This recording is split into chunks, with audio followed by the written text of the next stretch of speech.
जय श्री राम। मित्रों, दुष्ट व्यक्ति कभी अपनी दुष्टता को नहीं त्यागता। बचपन से लेकर जवानी तक दुर्योधन ने सदैव पांडवों के प्रति द्वेष रखा और उस द्वेष का मुख्य कारण था उनका मामा शकुनी। वो नित्य प्रति उस वृक्ष में दूध डाल करके उसको सिंचित करता था, उसके द्वेष को कम नहीं होने देता था। जिस समय युधिष्ठिर युद्ध क्रिया में सब कुछ हार कर वनवास के लिए चले जाते हैं, तब भी उनको मन में शांति नहीं मिली। वो ये चाहते थे कि ये कभी वन से लौटकर ही ना आए और उसी के लिए वो अनेकों प्रकार के प्रयास करते रहते थे।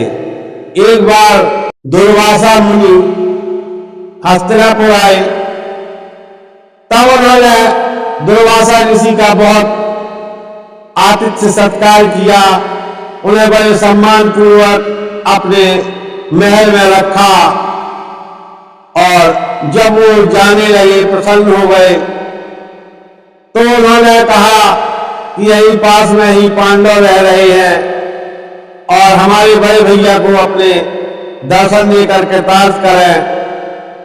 ऐसा क्यों किया? क्योंकि शकुनी मामा ने समझाया था कि अगर दुर्वासा ऋषि पांडवों के यहाँ जाएंगे, आतिथ्य में कोई कमी हो जाएगी तो अवश्य ही श्राप देंगे और उस श्राप के कारण निश्चित ही पांडवों का विनाश हो जाएगा। ऐसा सोचकर शकुनी ने अपना षड्यंत्र रचते हुए महामुनि दुर्वासा जी को हस्तिनापुर से पांडवों के पास भेज दिया और पांडवों ने जैसे ही दुर्वासा जी के आगमन को सुना तो अत्यधिक हर्षित हुए।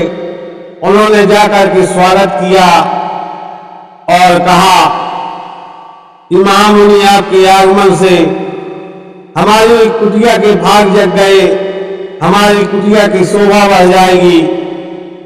अब चूंकि दुर्वासा मुनि तो बहुत अधिक क्रोधी स्वभाव के थे, उन्हें ये बड़ा खराब लगा, नागवार गुजरा कि हमारे आने से इनकी शोभा बढ़ रही है, मुनि कोई शोभा की वस्तु है, ऐसा कहते हुए उन्होंने कटाक्ष किया और उनकी आग्नेय दृष्टि को युधिष्ठिर ने पहचान लिया।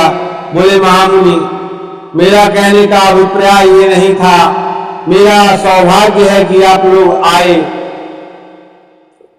तब महामुनि दुर्वासा कहते हैं कि युधिष्ठिर, मैं अभी समीप की नदी में जाकर स्नान कर रहा हूं और तब तक मेरे और मेरे 7,000 शिष्यों के लिए भोजन का प्रबंध कर लो, मैं वापस आकर भोजन करूंगा, दोपहर हो रही है। इतना सुनना था कि महाराज युधिष्ठिर की मनोस्थिति बिगड़ने लगी कि इतने सारे लोगों का भोजन का प्रबंध कैसे होगा। वो दौड़े दौड़े अपने उस कुटिया में जाते हैं और द्रौपदी से कहते हैं, पांचाली, आज तो अनर्थ हो गया, मांगी का आगमन हुआ और आते ही उन्होंने भोजन की मांग की है और अगर उनको भोजन प्राप्त नहीं होगा तो निश्चित मानो कि निश्चित नहीं है कि कौन सा श्राप न दे दें। वो बहुत अधिक अधीर होने लगते हैं। तब द्रौपदी देखती है उनके उन पात्रों में कुछ भी नहीं था, क्योंकि द्रौपदी को भगवान सूर्य ने एक ऐसा अक्षय पात्र दिया था कि तुम्हारे भोजन करने के पहले इसमें चाहे जितने लोग भी भोजन कर लेंगे, लेकिन जब तुम्हारा भोजन समाप्त हो जाएगा उसके बाद पात्र में कुछ भी शेष नहीं रहेगा। ऐसा वो अक्षय पात्र था। लेकिन संयोगवश पांचाली भोजन कर चुकी थी और तब वो भी घबरा जाती है कि आज तो बड़ी विपत्ति आ गई। उन्होंने मन ही मन गोविंद का स्मरण किया, क्योंकि वो भगवान श्री कृष्ण को अपना सखा स्नेही सब कुछ समझती थी, और पूरे पांडव भी भगवान कृष्ण को समर्पित थे।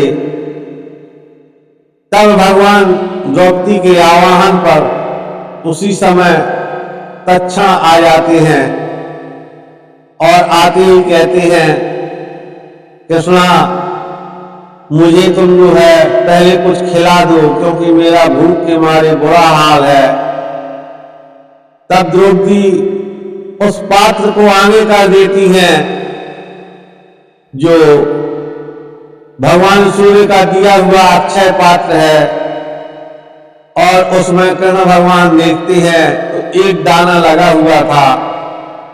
द्रौपदी कहती है, बस प्रभु इस एक दाना में आधा आप खा लीजिए, आधे में संसार को तृप्त कर दीजिए।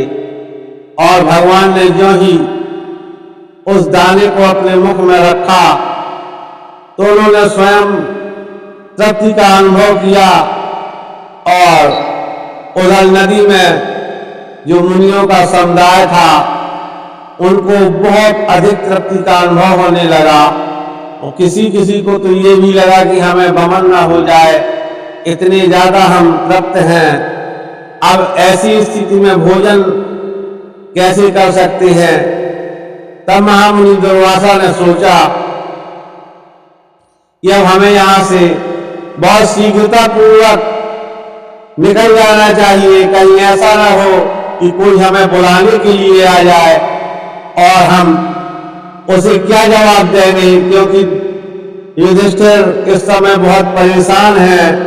विपन्नता की स्थिति में उन्होंने कैसे प्रबंध किया होगा, और हमने गलत किया जो हम युवराज दुर्योधन के कहने में यहां तक चले आए, और वो अपनी भूल का पश्चाताप करते हैं और बहुत शीघ्रता पूर्वक उस स्थान को छोड़कर चले जाते हैं। इस प्रकार से द्रौपदी और पांडवों की रक्षा करते हैं भगवान श्री कृष्ण महामुनि दुर्वासा के श्राप से। मित्रों, इसीलिए कहा गया है, बुरा जो देखन मैं चला, बुरा न मिलया कोई, जो चित खो जाए अपना, मुझसे बुरा न कोई। अगर दुर्योधन इस तरह का निंदनीय विचार न लाता तो उसको कोई हानि नहीं होना थी।